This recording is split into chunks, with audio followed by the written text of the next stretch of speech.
তৃণমূল দলটা কোনো সভ্য সচেতন মানুষের দল নয়, এটা সম্পূর্ণ চোরেদের দল।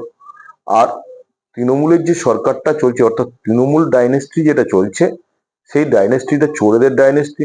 যখন কোনো চোরের সাম্রাজ্য, যখন চোর ধরা পড়ে যায় বা কে চুরি করেছে কারো কেউ প্রকাশ্যে বোঝা যায়, তখন এই ডাইনেস্টি ভেঙে যায় তাসের ঘরের মতো। তাই এখানে সবাই ভাগ বটরা নিয়ে মত্ত। এখন যেহেতু এই 26,000 চাকরি চোর, এই আবাস যোজনার পয়সা, এই সমস্ত যে চুরি দুর্নীতি ধরা পড়ছে, তখন একে অপরকে দোষারোপ করতে ওরা মরিয়া হয়ে গেছে। আর তৃণমূল নেত্রী তাদেরকে ওই চোরগুলোকে ধরে ধরে এক জায়গায় জড়ো করার চেষ্টা করছে। এটা ওদের চারিত্রিক বৈশিষ্ট্য, ওদিকে এটা করতে হবে। আর দলটা আর আপনি ওয়েট করুন, আর খুব বেশি যদি হয় 15 থেকে 20 দিনের মধ্যেই দলটার নিস্তেজ হয়ে যাবে। হ্যাঁ, বললাম যে দলনেত্রী সে চাইছে যে সমস্ত চোররা কাছে থাকলে তবেই সে নিজেকে জাহির করতে পারবে, দলনেত্রী হিসাবে জাহির করতে পারবে। আর চোরেরা দেখে নিয়েছে যে এখানে থাকতে গেলে এবারে আমাদের হয় জেলে যেতে হবে, নয় মানুষের কাছে মার খেতে হবে। তো একে অপরকে দোষারোপ করে সেখান থেকে পালাবার চেষ্টা করছে।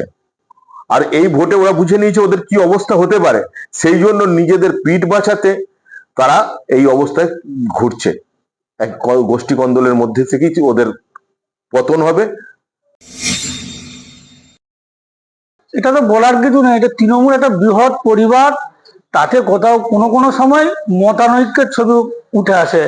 এটা মতানৈক্য কিন্তু মতান্তর নয়। দল ঐক্যবদ্ধ রয়েছে, মমতা ব্যানার্জির নেতৃত্বে দল ঐক্যবদ্ধ রয়েছে, অস্বস্তির কোনো প্রশ্নই নেই। যে দলের সর্বোচ্চ নেত্রীর নাম মমতা বন্দ্যোপাধ্যায়, সবাই মমতা বন্দ্যোপাধ্যায়কে দেখে দল করে। মাঝে মধ্যে কোনো ইস্যুতে হয়তো কোনো মতানৈক্য হতে পারে, এ নিয়ে কোনো ব্যাপার নেই। 2026-এ মমতা ব্যানার্জির নেতৃত্বে আবার মামাটি মানুষের সরকার পুনঃপ্রতিষ্ঠা পাবে। তৃণমূল কর্মী হিসেবে একটা বলতে পারি, এটা না হলেই নয়, এটা না হলেই ভালো হতো, কিন্তু দল ঐক্যবদ্ধ রয়েছে, সর্বস্তরে দল ঐক্যবদ্ধ রয়েছে। এগুলো একটা বিচ্ছিন্ন ঘটনা, মাঝে মধ্যে কোনো বিষয়ের উপর দু একজনের মতানৈক্য প্রকাশ পায়, তা দিয়ে গোটা দলকে দেখে কোনো লাভ নয়। দল মমতা ব্যানার্জির নেতৃত্বে 2026-এর আগে ঐক্যবদ্ধ রয়েছে এবং বিজেপি সিপিএম কে পরাস্ত করে পুনরায় মামাটি সরকার পুনঃপ্রতিষ্ঠা পাবে। আমি তৃণমূল কর্মী হিসাবে এ আশা রাখি। ফলে আমাদের যে বর্তমানে তৃণমূলের অবস্থা আমরা পশ্চিমবাংলাবাসী দেখেছি। 2011 সালে বামফ্রন্ট সরকারের হাত থেকে মুক্তি পাওয়ার জন্য তৃণমূল সরকারের জন্ম হয়েছে, এবং সেই তৃণমূল সরকারের কাছে মানুষ বহু আশা করেছিল, ভেবেছিল যে গোষ্ঠীকন্দল থাকবে না, সমস্ত একাত্ম হয়ে গোটা পশ্চিমবাংলা মানুষের অনেক উন্নয়ন ঘটবে, অনেক আশার স্বপ্ন ছিল। কিন্তু আমরা দেখেছি যে 2011 সালের পর থেকেই আসলে দলটার কোনো সাংগঠনিক নীতিরীতি বা গঠনতন্ত্র বা কর্মসূচি বা রণকৌশল বলে কিছু নাই। ওদের দলে একজনই নেত্রী আর একজনই সমস্ত কিছু নিয়ন্ত্রণ করে। আর ওই দলে এত বেশি দুর্নীতি, এই দুর্নীতির তরজার লড়াইতে যে মানুষ যে যত বেশি টাকা মারছে বা মমতা ব্যানার্জির কাছে যে যত বেশি তসামত করতে পারছে, সেই মমতা ব্যানার্জির কাছের নেতা বা নেত্রী হয়ে যাচ্ছে। এই জন্যই যত দিন যাবে দেখবেন ওদের গোষ্ঠীগত আরো প্রকাশ্যে আসবে, এবং একে একে ওরা নিজেদের দলের মধ্যে দেখেছে প্রতিদিনই কোথাও না কোথাও খুন খারাপি হচ্ছে, এবং ওদের দলের লোকরাই মারা যাচ্ছে।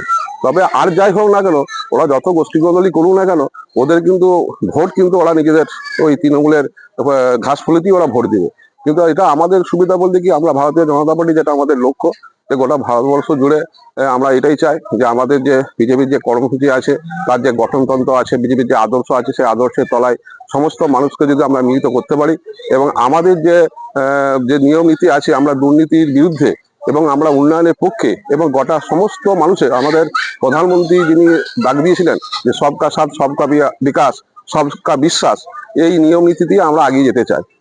এখন ব্যাপারটা হচ্ছে যে ওদের দলের যেহেতু কোনো পার্টি ক্লাস হয়নি, ওদের কোনো নিয়ম নীতি নাই, কাজে একজন মন্ত্রী একটা গোটা পশ্চিমবাংলাকে এত 11 কোটি মানুষের প্রতিনিধি হয়ে তিনি অনেকগুলো পোস্ট নিয়ে বিতরণ করেন, যার ফলে এই ক্ষমতার বিকেন্দ্রীকরণ না করার জন্য আজকে কর্মীদের মধ্যে একটা অস্থিরতা সৃষ্টি হয়েছে। নিচতলার কর্মীরা ওদের ওরা উপরতলা কর্মীর সঙ্গে লড়াই পারছে না।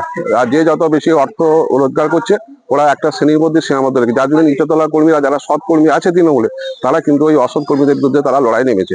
আর এই লড়াইয়ে অনেক কর্মী যারা অ্যাকচুয়ালি তৃণমূল করতো সঠিক লোক, তারা কিন্তু হারিয়ে গেছে। এবং ওই দলের মধ্যে যতদিন যাবে আরো বিশৃঙ্খলা হবে। আর এর ফলে আমাদের ভারতের জনতা পার্টিরই লাভ হবে এবং পশ্চিমবাংলার জনগণেরই লাভ হবে।